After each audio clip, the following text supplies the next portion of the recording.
Hi everyone, I'm Sam Bettens. It's 80 degrees in Palm Desert, California, going up to a balmy 97 later in the day, and today's topic is, am I trans enough? If that sounds like a weird question to you, that's probably because you identify exactly in the gender you were assigned at birth. That's okay, no judgment here. In my journey to figure out who I was, that question kept haunting me. You can't help but look at other trans people and compare yourself. You finally find a few people you can relate to.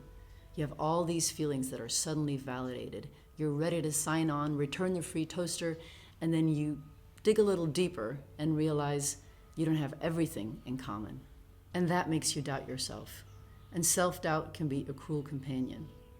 It hides behind every corner. It can hit you at even the slightest moment of enlightenment. And just when you think you're making progress, it just sits there, waiting to pull you back into uncertainty. One of the recurring themes I couldn't relate to was depression and suicidal thoughts. These are real issues in the trans community, with staggering statistics to back it up. 40% of those who identify as transgender have attempted suicide in their life. 40%. Attempted, not just thought about it. That's a crazy high number. If you need someone to talk to, call the Trans Lifeline. I'll leave the number in the description below. A huge percentage of transgender people face social rejection, can't find support with their families, and don't really have access to the healthcare that's specific to their needs. It's a sad reality, and I hope to play a part in changing those numbers one day, but I can't really relate. I had darker periods in my life. I felt that something was missing, just not all the way right. But I've lived a very happy and blessed life, especially since falling madly head over heels in love with my wife. I've known what pure joy feels like. I felt it in being a partner, a parent, first to my 2 step-kids and then the 2 new little tigers that came along, in my music, my friends, my family. I felt it in a sunrise walk with my dog. I've faced adversity, but I don't know what depression feels like, and I've never wanted to end my life. And that made me wonder, am I trans enough? Do I deserve more happiness?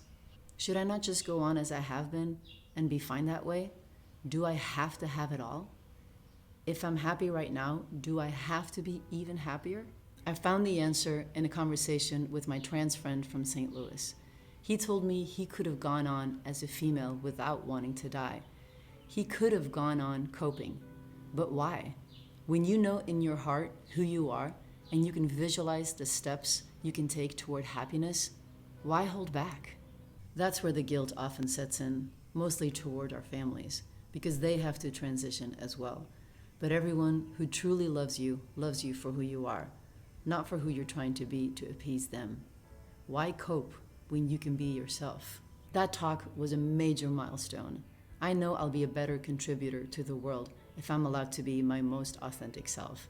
I've only been out for about a minute and I already feel liberated and frankly, on fire. Once I knew who I was, it took over and closing the lid became impossible. It wasn't bravery. It was a force I could no longer stop. I started learning about the spectrum. All of a sudden, I felt like I didn't need to check all the boxes. I checked a few boxes and maybe even made a few new ones for my own little spot on this giant spectrum. When you look up transgender, it talks about a personal identity that does not correspond with your birth sex. That's as wide as the ocean is deep. Now this world opened up to me about all kinds of ways you could identify and present yourself. And not only did it make me feel better about myself, it made me more empathetic and less judgy about others. You want to change your name from Cindy to Jim, but still wear pink skirts and lipstick? You want to keep being Cindy, but grow a bitchin' beard because that's how you see yourself? You don't feel comfortable as a male or female, so you like to wander between the two on any given day. Have at it. How do we become so obsessed with the idea that there are only 2 ways to be? Let's look at some pictures. Here's a man. And here's another man. Both men. Sure, they're both athletes, but wouldn't you agree they're on quite opposite sides of the spectrum? And here's a woman. Here's another woman. You think they would have been besties in high school? The spectrum is beautiful and endless. In Hawaii, before we colonized it, a multiple gender tradition existed.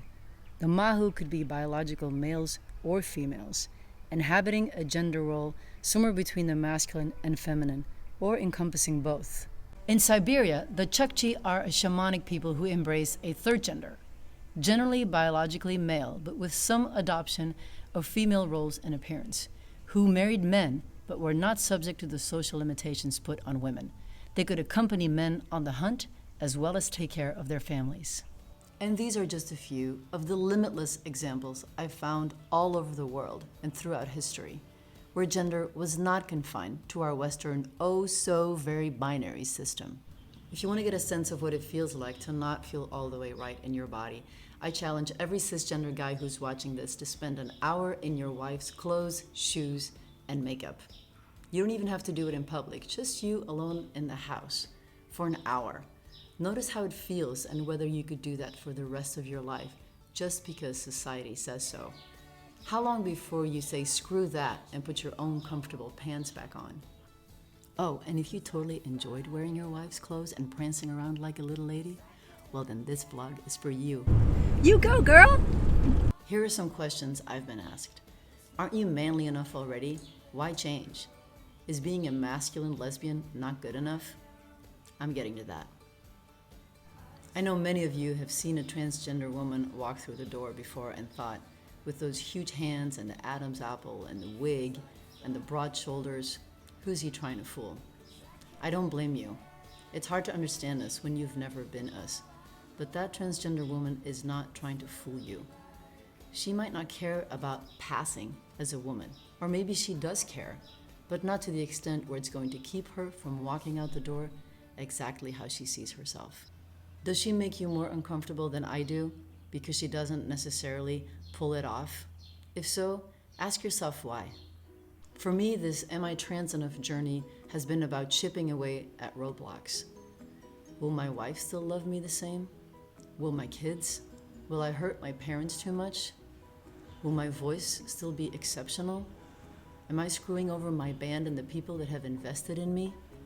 I couldn't think beyond these barriers.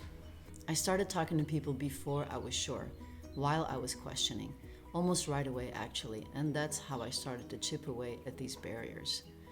I want to stress that even though I was nervous, I always felt safe talking to my friends and family. If you don't, find an LGBT center near you where you feel like you can talk in a safe and supportive environment. Also, there's online LGBT counseling that I found helpful as well, so I'll put that link below. Even though I didn't know at the time that that's what I was doing, once I removed those barriers one by one, it was like I cleared the path. I was suddenly free to think. And then I knew who I was. I just couldn't see it before I put all those roadblocks to the side. And in my case, that meant a lot of people telling me, you're gonna be okay, it's okay, and we're gonna be okay. Let's finish by talking about this gloriously awkward in-between stage. I'm out. The kids call me dad and mama both. I'm taking testosterone, but I'm barely keeping up with the women's weights at CrossFit. People call me Sam on the phone to my wife, but still use she, and I'm deathly afraid I'm gonna get hairy before my voice changes, and I'm gonna get a call from the circus. And then there's TSA. Flying has become even more of an absolute pleasure than it already was. Is the girl gonna frisk me? Is the guy? Do I say something? Am I gonna let him sweep his hands over my bonding bra without saying anything? Good times. The other day we have a guy checking the AC in the house and my wife comes up and tells me, don't talk because I told the guy my husband's working in the office and I don't want him to hear your voice. I'm tapping into all the not take myself too seriously reserve that I've built up over the years, and I need it. And here's an important side note. What I call the slightly awkward in-between stage may be the final and totally comfortable stage for someone else. They might want to be called they and feel completely happy in this fluid state between male and female. Again, all hail to the spectrum. I'm getting milder as I get older. Don't get me wrong, I still have a lot of fight left in me, maybe more than ever, but I want to do it in a kind way, with compassion. I strongly believe that when we empathize, we're less angry. And when we start to understand where others with opposing views may be coming from, we may cut them some more slack. There is no binary in politics, just as there is no binary in gender. We are not on opposite teams. We should all be on the same team, fighting against things like injustice, poverty, disease, and taking care of our beautiful planet. Okay, that's all the soapbox action you're gonna get out of me this week. I'm off camping. Thanks for watching, you guys. I love you. I appreciate you. Hang loose.